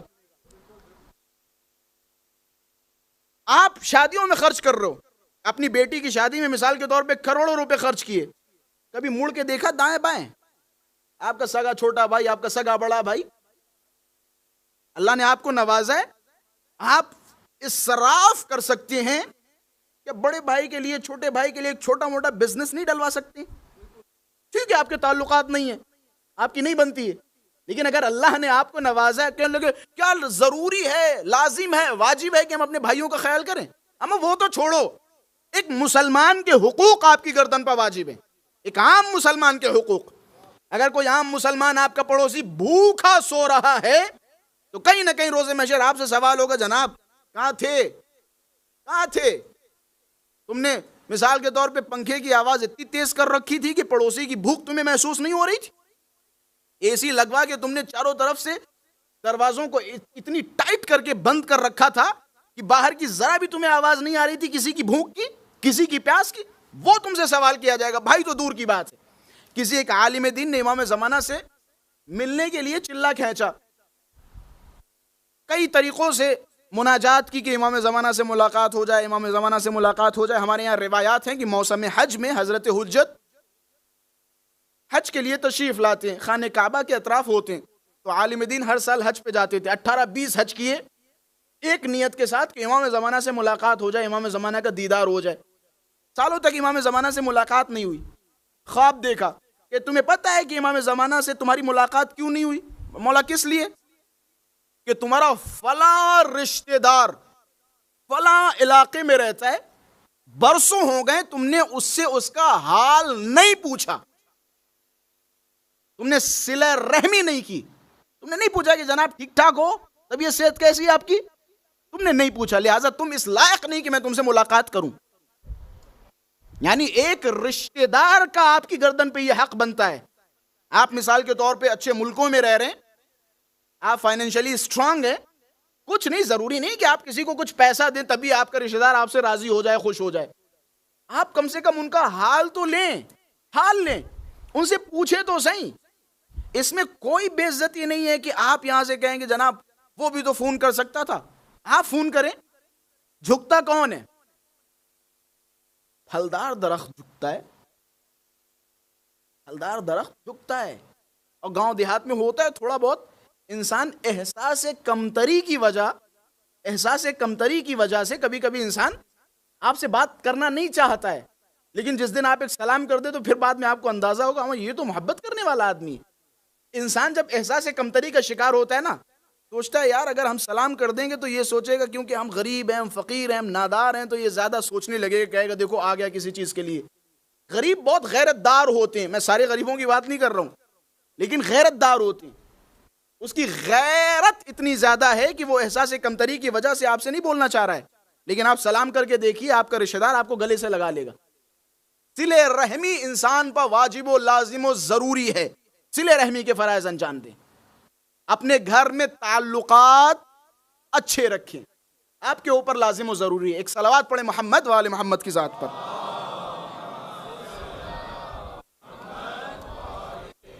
بس میں یہ آخری نقطہ بیان کرتا چلوں، میرے خیال سے ٹائم بھی ہو چلا ہے۔ جہاں میں نے جہیز کے حوالے سے بیان دیا، وہیں شادی میں بیجا رسم و رواج سے پرہیز کریں۔ خواہ مخواہ کی رسمیں 7 دن پہلے، 8 دن پہلے اور 10 دن پہلے سے تیاریاں شروع، 10 دن پہلے کی یہ رسم ہے، 6 دن پہلے کی یہ رسم ہے، گھڑے یہاں جائیں گے اور یہ ہلدی لگے گی اور یہ پھلدی لگے گی، یہ ساری کی ساری رسم و رواج کوئی قباحت نہیں، ان میں سے بہت ساری رسمیں ایسی ہیں جو شرعی اعتبار سے حرام نہیں ہیں۔ میں نہیں کہہ رہا ہوں کہ آپ نہ کیجئے، لیکن جہاں آپ کو خود یہ محسوس ہو کہ یہ فالتو اخراجات ہیں، وقت کا خراب کرنا، ان سے پرہیز کریں۔ فالتو اخراجات یا وہ جو حرام کام ہیں ان سے پرہیز کریں۔ خوشیاں منائیں لیکن حرام خوشیوں سے پرہیز کریں۔ جب جناب سیدہ سلام اللہ علیہا کی شادی ہو رہی تھی نا، اللہم صلی علی محمد و آل محمد، حضرت سیدہ سلام اللہ علیہا کی شادی کے وقت یہ اشارہ ہے رسموں کے خلاف، یہ جو رائج رسمیں ہیں یہ ان کی طرف رسول گرامی اشارہ فرما رہے ہیں۔ شادیوں میں جتنی آپ حلال رسموں کے ساتھ نکاح کریں گے، نکاح ایک پاکیزہ رشتہ ہے، آپ ایک خوبصورت زندگی کی طرف بڑھ رہے ہیں، آپ ایک اچھی لائف کی طرف بڑھ رہے ہیں۔ کیا آپ چاہیں گے کہ آپ کا ایک اچھا قدم حرام کاموں کے ذریعے سے ہو؟ حلال کاموں کے ذریعے سے قدم بڑھائیے، بسم اللہ کہیے، آپ مثال کے طور پہ نکاح کر کے گھر پہ لے جائیے، نمازیں پڑھیے، دعائیں پڑھیے، لوگوں میں ایک اچھا ماحول ہو، خوشیاں منائیے، مسکرائیے، شعر و شاعری کہیے، میں کہتا ہوں غزلیات کہیے، ٹھیک ہے، لیکن آپ مثال کے طور پہ فلاں ڈی جے اور فلاں پاپ سنگر اور یہ اور وہ فلاں فلاں فلاں، ان تمام چیزوں سے پرہیز کیجیے۔ رسول گرامی نے جب جناب سیدہ سلام اللہ علیہا کو دلہن بنایا، تیار کیا، گھر میں تشریف فرما تھی، امر النبی بنات عبد المطلب ونساء المہاجرین والانصار، رسول اللہ نے عبد المطلب کی بیٹیوں کو بلایا، انصار و مہاجرین کی عورتوں کو بلایا، ان سے کہا بسم اللہ ان یمضین فی صحبت فاطمہ، رسول اللہ نے فرمایا کہ یہ خواتین جائیں، کہاں جائیں؟ دلہن کے پاس، جناب سیدہ سلام اللہ علیہا کے پاس، وَأَن يَفْرَحْنَا، خوشیاں منائیں، خوش ہوں، مسکرائیں، مزاح کریں، مزاح کریں، مزاح مومن کی علامت ہے۔ آج کی زبان میں ہم کہہ سکتے ہیں جوک ووک جو بھی ہوتے ہیں آپ کیجئے، مذاق کیجئے. مثال کے طور پہ دلہن کے پاس جب دلہن کی سہیلیاں بیٹھتی ہیں تو دولہے کی کھچائی کرتی ہیں کہ تمہارا دولہا ایسا ہے، تمہارا ویسا ہوگا، یہ ہوگا وہ ہوگا، اس طرح کی مذاق کر رہی ہیں. بس یہ ہے کہ گندے الفاظ میں مذاق نہ ہو، گندی چیزوں کی طرف اشارے نہ ہوں. وَأَن يَفْرَحْنَا وَيَرْجُزْنَا وَيَكْبِرْنَا وَيَحْمِدْنَا وَلَا يَقُلْنَا مَا لَا يَرْضَ اللَّهِ. خوشیاں منائیں، خوش ہوں، شعر و شاعری کریں، رجز پڑھیں، شعر و شاعری کریں. اسی طرح اللہ تبارک و تعالیٰ کی تکبیر کریں، اللہ کی بزرگی بیان کریں، اللہ کی حمد و ثنا کریں. بیٹھی مثال کے طور پہ دلہن بیٹھی، دلہن اللہ کا شکر ادا کر رہی ہے کہ اللہ تبارک و تعالیٰ نے اچھے وقت پہ میری شادی کر دی، اچھے والدین دیے، والدین نے بڑی عزت کے ساتھ مجھے گھر سے ودا کیا، والدین نے بہت سارے تحفے و تحائف دیے، والدین نے فلاں زمین مجھے دے دی، اللہ کا لاکھ لاکھ شکر. والدین نے اچھا رشتہ میرے لیے تلاش کیا یا اچھا شوہر مجھے ملا. اللہ تبارک و تعالیٰ کی حمد کریں. پھر حضرت نے کیا فرمایا؟ وَلَا يَقُلْنَا مَا لَا يَرْضَ اللَّهِ، اور وہ باتیں نہ کریں یا ان کاموں کو نہ کریں کہ جن کاموں سے اللہ راضی نہیں ہوتا. ان چیزوں سے پرہیز کریں. تو شادیوں میں پرہیز کن چیزوں سے کرنا ہے؟ ان چیزوں سے پرہیز کہ جن چیزوں سے اللہ راضی نہیں ہوتا ہے. اگر آپ نے اس طرح کی چیزوں کو انجام دیا تو پھر وہ مولا کا جملہ نظر آئے گا فَأَنْتَ مِنْ شِيعَتِنَا، تم میرے شیعوں میں سے ہو. جب کوئی آیا نا امام سے سوال کرنے کہ مولا انا من شیعتکم، میں آپ کے شیعوں میں سے ہوں. حضرت نے کہا اچھا تم میرے شیعوں میں سے ہو؟ کہ نہیں تم شیعوں میں سے نہیں ہوں. کہ مولا پھر آپ کا شیعہ کون ہوگا؟ مولا نے فرمایا اگر تم وہ کام کرو کہ جس کام کا میں نے تمہیں حکم دیا اور ان چیزوں سے رکو عما زجرناک، جن چیزوں سے ہم نے تمہیں روکا، فأنت من شیعتنا، تو تم اس صورت میں ہمارے شیعوں میں سے ہو. میں نے مثال کے طور پہ تمہیں حکم دیا نماز پڑھو، روزے رکھو، یہ کرو وہ کرو، کسی کو پریشان نہ کرو، کسی کا دل نہ دکھاؤ، تم اس کا الٹا کر رہے ہو. مثال کے طور پہ راتوں میں گاڑیاں لے لے کے ادھر ادھر عیاشیوں کے لیے گھوم رہے ہو. مثال کے طور پہ یہاں جا رہے ہو وہاں جا رہے ہو، غلط چیزوں میں ملوث ہو رہے ہو. اہل بیت نے روکا ان چیزوں سے. حضرت نے فرمایا اس صورت میں تم میرے شیعوں میں سے نہیں ہو. اگر پرہیز کر رہے ہو تو انت من شیعتنا، تو تم میرے شیعوں میں سے ہو. اچھا اگر واجبات پہ عمل نہیں کیا اور برے کام بھی کر رہے ہیں، یعنی وہ چیزیں کہ جن کا اہل بیت نے حکم دیا وہ کر نہیں رہے، اور وہ چیزیں کہ جن سے اہل بیت نے روکا وہ دھنا دن کر رہے ہو، تو حضرت نے فرمایا اس صورت میں پتہ ہے تمہارا حال کیا ہے؟ اگر تم عمل نہیں کر رہے ہو، مخالفت کر رہے ہو اور دعویٰ بھی کر رہے ہو کہ انا من شیعتکم، تو حضرت نے فرمایا اس صورت میں تمہارے دو گناہ ہیں. ایک گناہ یہ کہ تم گنہگار ہو، دوسرا گناہ یہ کہ گنہگار ہونے کے باوجود تم نے شیعت کا دعویٰ کیسے کر دیا. بدعواک مرتبۃ شریفہ لست باہلھا، یہ حدیث کے جملے. تم نے اس شریف مرتبے کا دعویٰ کیا کہ جس کے تم اہل نہیں تھے، جس کے تم لائق نہیں تھے، تم نے اس مرتبہ شریفہ کا دعویٰ کیا. پھر ہاتھوں کو جوڑا کہ حضرت ہم گنہگار ہیں، ہم سے غلطیاں ہوتی رہتی ہیں، ہم سے لغزشیں ہوتی رہتی ہیں، ہم سے کبھی کبھی نمازیں بھی چھوٹ جاتی ہیں، لیکن حضرت ہم شرمندہ ہیں. اگر نماز فجر ہم سے چھوٹتی ہے تو 7 بجے 6 بجے اٹھتے ہیں، احساس پشیمانی ہوتا ہے، شرمندہ ہوتا ہوں، کہتا ہوں پروردگارہ معاف کر دے. رات کو مثال کے طور پہ 1-2 بجے سویا تھا، صبح اٹھ نہیں پایا، ارادہ کیا تھا اٹھنے کا لیکن نہیں اٹھ پایا. آپ کے اندر احساس پشیمانی ہے. ہم کہیں گے مولا اس طرح کہ ہم گنہگار ہیں، آپ نے تو کہہ دیا آپ ہمارے شیعوں میں سے نہیں، پھر ہم ہیں کون؟ حضرت نے کیا خوبصورت جملہ فرمایا کہ قل انا من موالیکم ومعادی لاعدائکم، مولا ہم آپ سے محبت کرنے والے ہیں اور آپ کے دشمنوں سے دشمنی کرنے والے. ہم مولا کے چاہنے والے ہیں، مولا سے عشق کرنے والے ہیں. لیکن کیا خوبصورت ہے کہ ہم صرف چاہنے والے نہ بنے، ہم شیعہ بنے، اس مرتبہ شریفہ تک پہنچیں کہ جس کے لیے شیخ مفید اور شیخ صدوق جیسے علماء نے چیلنجز کیے کہ چیلنج آ جاؤ شیعہ بنو. صفات الشیعہ پہ کتابیں لکھی، شیعوں کی صفات میں سے ایک صفت یہ ہے کہ وہ 52 رکعت نماز کا پابند ہو. 17 تو ہو نہیں پا رہی ہیں، 52 کی پابندی. خلاصہ یہ ہے جناب ام البنین کی سیرت کا خلاصہ. اگر ہم جناب ام البنین کو اپنی زندگی میں آئینہ بنانا چاہتے ہیں، نمونہ بنانا چاہتے ہیں، تو ان چیزوں پر عمل ضروری ہوگا. میں نے کل ایک روایت سے شروع کی تھی اپنی گفتگو کو، اسی روایت پہ گفتگو کو ختم کرنا چاہتا ہوں. اس سے پہلے کہ میں وہ روایت بیان کروں، آپ تمام مؤمنین یو اے ای کی خدمت میں خصوصی طور سے شکر گزار ہوں، خاص کر کے آپ کی پوری مینجمنٹ، آپ کا پورا ادارہ، آپ کے پورے مؤمنین جو مسلسل یہاں پہ آ کے مجلسوں میں شرکت فرما رہے تھے. بہت دل خوش ہوا، بہت اچھا لگا ماشاءاللہ سے آپ کا نظام، مجلسوں کا نظام، مجلسوں کا انداز، آپ لوگوں کی سماعت اور اہل بیت علیہم الصلوۃ والسلام کے لیے عشق، بالخصوص مصائب کو محسوس کرنا اور محظوظ کرنا، مصائب میں گریہ کرنا یقیناً قابل تعریف ہے. میرا حق بنتا ہے کہ میں ان باتوں کو آپ حضرات کی خدمت میں بیان کروں تاکہ مزید آپ کے اندر توفیق پیدا ہو ان تمام چیزوں کے لیے.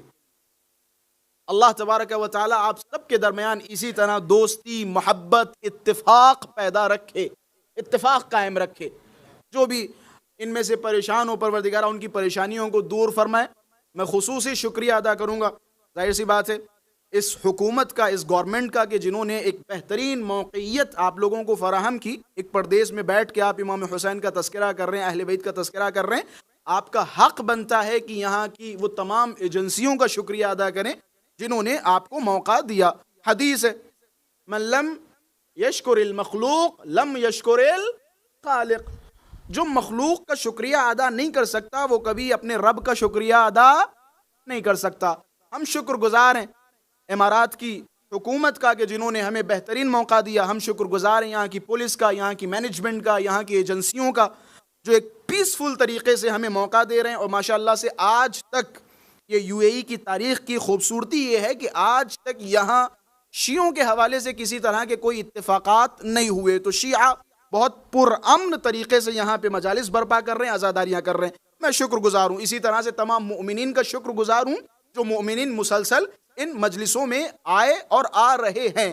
اللہ آپ سب کی توفیقات خیر میں اضافہ فرمائے. ایک صلوات پڑھیں محمد و آل محمد کی ذات پر. صلی اللہ علیہ وسلم. ایک نقطہ اور قابل غور جو میں بیان کرنا اپنا حق سمجھتا ہوں، فرض سمجھتا ہوں، وہ یہ ہے کہ مجھے آپ لوگوں کی سوزخانی بہت اچھی لگی. مجھے نہیں پتا سوزخان حضرات یہاں تشریف فرما ہے یا نہیں، لیکن سوزخانی بہت اچھی لگی. اور میں گزارش یہ کروں گا کہ اسی طرح کی سوزخانی باقی رکھیں. میں دنیا کے مختلف ممبروں پہ جاتا ہوں، میں نے دنیا کے مختلف ملکوں میں وزٹ کیا، مختلف ملکوں میں پڑھا. میں مثال کے طور پہ یو کے وغیرہ میں آزاداری کا ایک بہت بڑا مرکز ہے، اردو زبان کی آزاداری کا. پورے یو کے میں سینکڑوں کی تعداد میں ادارے ہیں، لیکن اس طرح کی میں نے سوزخانیاں نہیں دیکھی.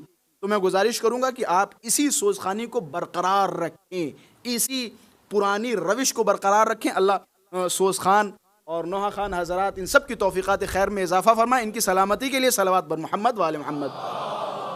صلی اللہ علیہ محمد. خلاصہ جناب ام البنین سلام اللہ علیہا کی گفتگو میں نے پرسوں جو شروع کی تھی، کل ظاہراً میں نے ایک روایت رسول گرامی سے آپ حضرات کی خدمت میں نقل کی.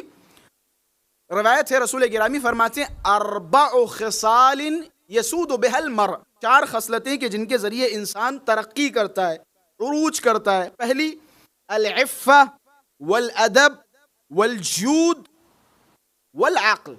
ایک ہے عفت، پاک دامنی، جس کے اندر یہ پاک دامنی ہوگی، اس پاک دامنی کے ذریعے انسان ترقی کرے گا، چاہے مرد ہو یا خاتون ہے. جس طریقے سے خاتون کو پاک و پاکیزہ ہونا ضروری ہے، نامحرم سے تعلقات نہ ہوں، نامحرم کے ساتھ روابط نہ ہوں، کسی کی طرف نہ دیکھے، اسی طرح مرد کے لیے بھی پاک دامنی ہے. مرد کا بھی دامن پاک و پاکیزہ ہونا چاہیے. ایک ہے عفت، دوسرا ہے ادب. جس کے پاس ادب نہیں ہے نا، اس کے پاس کچھ نہیں ہے. رسول گرامی نے فرمایا لا میراث کل ادب. میراث سے بہتر کوئی، ادب سے بہتر کوئی میراث نہیں ہو سکتی. بہترین میراث کیا ہے انسان کے لیے؟ ادب. انسان مؤدب ہو. ادب ہے، جود ہے، سخاوت ہے، انسان سخی ہو، کریم ہو. اسی طریقے سے چوتھی کوالٹی ہے عقل. جناب ام البنین سلام اللہ علیہا میں یہ چاروں صفات پائی جاتی تھی. اربع خصال یسود بها المرء، 4 خصلتیں کہ جن کے ذریعے انسان ترقی کرتا ہے. العفہ والادب والجود والعقل. جناب ام البنین میں یہ چاروں خصلتیں تھیں. میں نے عفت کے حوالے سے بیان کیا، کیا پاکیزگی، کیا پاک دامنی. اسی طریقے سے جناب ام البنین کا ادب، اتنا بہترین ادب کہ اپنے بچوں کو کس طرح سے مؤدب بنایا. اسی طرح آپ جائیے عقل، عقل کل. جناب ام البنین عقل کل کے ساتھ رہ رہی ہیں، یہ بڑی بات. امیر المؤمنین عقل کل ہیں، ان کے ساتھ رہنا اور سروائیو کرنا، علی کا کسی طرح کی کوئی شکایت نہ کرنا اس بات کی دلیل ہے کہ جناب ام البنین کے پاس عقل تھی اور بہترین عقل کی مالکہ تھی. پھر اس کے بعد آتا ہے جود، سخاوت. جناب سخاوت چھوڑیے، جناب ام البنین سخاوت سے بھی اوپر چلی گئی. سخاوت کسے کہتے ہیں، جود کسے کہتے ہیں؟ مثال کے طور پہ اللہ نے آپ کو پیسہ دیا، اللہ نے آپ کو چیزیں دی، آپ کے پاس وسائل ہیں، آپ سخاوت کر رہے ہیں. آپ کو اللہ نے مثال کے طور پہ 20,000 روپے دیے، 20,000 میں سے آپ سخی بن گئے. 100 روپے مثال کے طور پہ ادارے کو دے دیے، انجمن کو دے دیے. یہ کہا کہ جناب یہ ہماری طرف سے ڈونیشن کھانے کے لیے، یہ ہماری طرف سے ڈونیشن نمیدونم فلاں چیز کے لیے، فلاں چیز کے لیے. کیونکہ آپ کے پاس پیسہ ہے، آپ ڈونیٹ کر رہے ہیں. اسے کہا جاتا ہے چلو ٹھیک ہے، آپ دے رہے ہو، حد اقل یہی تمہارا شکریہ، تم سخی ہو، تم کریم آدمی ہو، تم ٹھیک ٹھاک دے رہے ہو. لیکن اس سے ایک درجہ بلند و بالا ہے ایثار. ایثار کا معنی کیا ہوتا ہے؟ ایثار کا معنی ہوتا ہے سب کچھ قربان کر دینا. اسے کہا جاتا ہے ایثار. تمہارے پاس تھوڑا بہت تھا، تم نے اس تھوڑے بہت میں سے تھوڑا بہت دے کے اپنے آپ کو کریم بنا لیا، اپنے آپ کو سخی بنا لیا. ام البنین پہ جب گفتگو ہوتی ہے نا تو سخاوت و کریمی کی گفتگو نہیں ہوتی ہے، ایثار کی گفتگو ہوتی. ایسا ویسا ایثار. 4 بیٹے تھے، 4 کے 4 حسین پہ قربان کر دیے. یہ ہے جناب ام البنین کا ایثار. ادب، کیسا ادب؟ عباس کو سکھا رہی ہیں. عباس، حسین کے ساتھ جانا، حسین کے بغیر واپس نہیں آنا، یہ ادب ہے. ادب سکھا رہی ہیں ابو الفضل عباس کو. ایسا ادب سکھایا جب خانہ کعبہ کے پاس کچھ لوگ تلواریں لے کے امام حسین کو مارنے کے لیے آئے، کیونکہ ام البنین کی وصیت تھی، یہ ادب تھا امامت کے سامنے کہ کبھی حسین کی طرف کوئی آنکھ نہ اٹھا سکے. کسی نے امام حسین کو مارنے کی دھمکی دی تو یہ مفصل خطبہ میں نے 2019 میں شاید ابو دھابی میں پڑھا تھا. ابو الفضل عباس خانہ کعبہ کی چھت پہ گئے اور کیا خطیبانہ انداز میں خطاب کیا. اتخون قوما يلعبوا بالموت في الطفولیہ فکیف کان بالرجولیہ. تم اسے ڈرا رہے ہو، اس قوم کو ڈرا رہے ہو جس قوم نے موت کو بچپن میں بازیچہ بنایا ہو، جس نے بچپن میں موت کو کھلونا بنایا ہو. تم اسے موت سے ڈرا رہے ہو. ذرا سوچو، جس نے بچپن میں موت کو کھلونا بنایا ہو، فکیف کان بالرجولیہ، بھری جوانی میں عالم کیا ہوگا؟ اب تو ہم جوان ہیں، اب کیا عالم ہوگا؟ یہ مفصل خطبہ.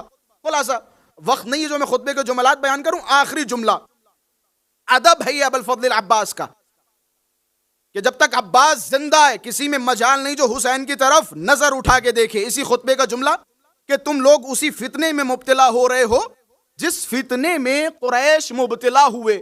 قریش بارہا رسول گرامی کو مارنے کی کوشش کرتے تھے. رسول گرامی کے لیے کسی ایک نشیب میں بیٹھ جاتے تھے اور کہتے تھے یہاں سے رسول گزریں گے، ہم رسول کو مار دیں گے. ہمیشہ مارنے کی کوشش کرتے رہے لیکن رسول کو مار نہیں سکے. کیوں؟ کیونکہ علی زندہ تھے. کہ ذرا سوچو، جب تک میرا بابا علی زندہ رہا کسی میں مجال نہیں تھی جو رسول کو مار سکے. تم نے کیسے سوچ لیا جب تک علی کا بیٹا عباس زندہ ہو تم حسین تک پہنچ جاؤ؟ کیسے سوچ لیا؟ یہ ادب تھا ام البنین کا جو عباس کو سکھایا کہ ایک راستہ ہے حسین کو مارنے کا. میں بتا دیتا ہوں حسین کو مارنے کا راستہ. یہ ام البنین کی تربیت ہے جناب. تعالوا اخبرکم بالسبیل، آؤ عباس تمہیں راستہ بتاتا ہے حسین کو مارنے کا. کیا راستہ ہے؟ ایک راستہ ہے اگر تمہیں حسین کو مارنا ہے تو. تعالوا اخبرکم بالسبیل، میں راستہ بتاتا ہوں. بادروا فی قتلی، وَاضْرِبُوا عُنُقِي، عباس کے قتل میں جلدی کرو، عباس کی گردن عباس کے تن سے جدا کر دو. بس یہی راستہ ہے حسین تک پہنچنے کا. جب تک عباس زندہ رہے گا کسی میں مجال نہیں جو حسین کی طرف نظر اٹھا کے دیکھے، کسی میں مجال نہیں. ایسے نہیں امام حسین فرما رہے ہیں علی الدنیا بعدک العفا، اے عباس تیرے بعد اس دنیا پہ خاک ہو، خاک ہو. بہت بڑا سہارا تھے ابوالفضل عباس حسین کے لیے. پوری کربلا کی اس جنگ میں امام حسین نے سارے لاشوں کو اٹھایا، لیکن وہ کیفیت جو عباس کے لاشے پہ تھی وہ کیفیت کسی لاشے پہ نہیں تھی.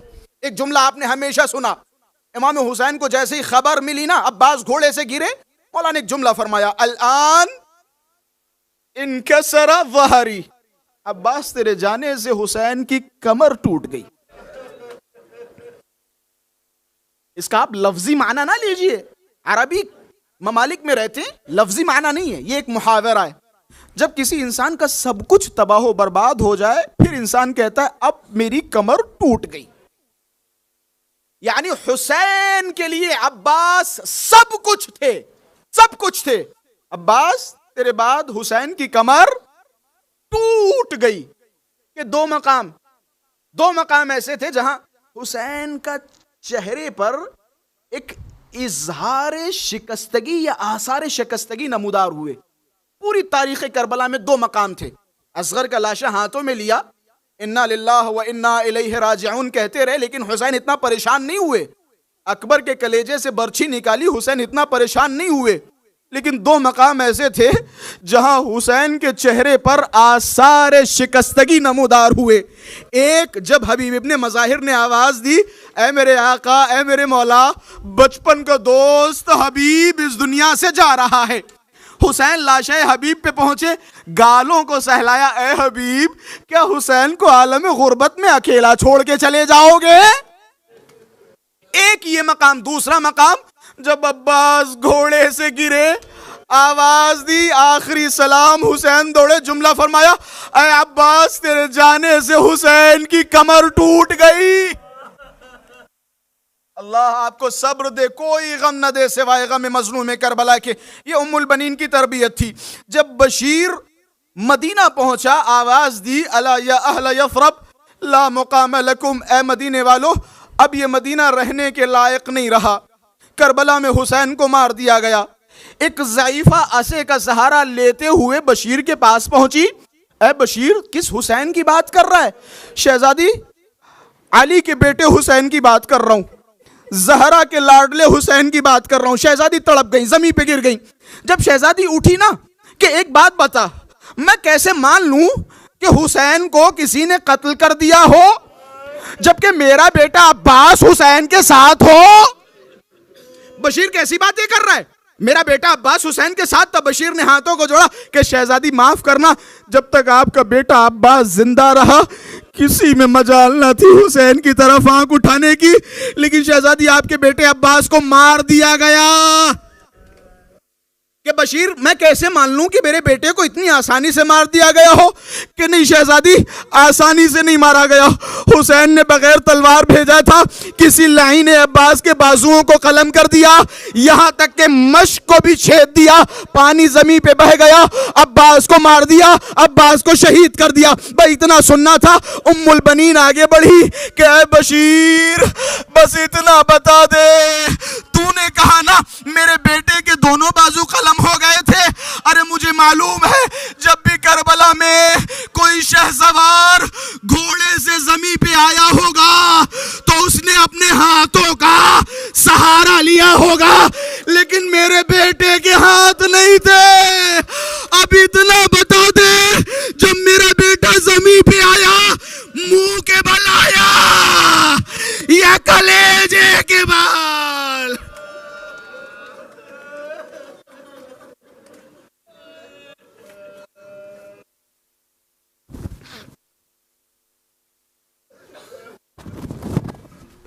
لعنت اللہ علی القوم الظالمین.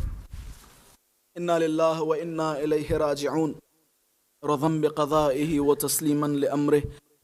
پروردگارہ ہماری اس مختصر عبادت کو قبول فرما، پروردگارہ ہمارے آنسوؤں کو رومال سیدہ میں جگہ عطا فرما۔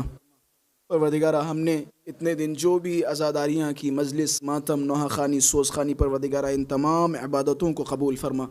پروردگارہ ہم میں سے جو بھی پریشان حال ہوں ان کی پریشانیوں کو دور فرما۔ پروردگارہ جو مقروض ہوں ان کے قرضوں کو خزانہ غیب سے ادا فرما۔ پروردگارہ جو بے حال ہوں انہیں بحال فرما۔ پروردگارہ جو رزق و روزی کے لیے پریشان ہیں انہیں رزق حلال عطا فرما۔ پروردگارہ ادارے کے تمام جوانوں، ادارے کے تمام خدمت گزاروں کو سلامت رکھ، ان کے رزق روزی، ان کی اولادوں میں اور ان کے بچوں میں برکتیں اور توفیقات خیر میں اضافے فرما۔ پروردگارہ یہاں موجود تمام مومنین جو بھی خدمتیں انجام دے رہے ہیں، پروردگارہ ان سب کی تمام خدمتوں کو قبول فرما۔ آپ حضرات سے گزارش ہے، ہمارے ایک دوست، ایک بندہ مومن جناب حمزہ صاحب ابو ظبی میں رہتے ہیں، ان کی زوجہ کو ابھی آج ہی اٹیک ہوا ہے۔ آپ حضرات سے گزارش ہے 3 مرتبہ اما یجیب کی تلاوت کر کے ان کی شفا یابی کی دعا طلب کریں۔ ربنا تقبل منا انک انت السمیع العلیم۔ بسم اللہ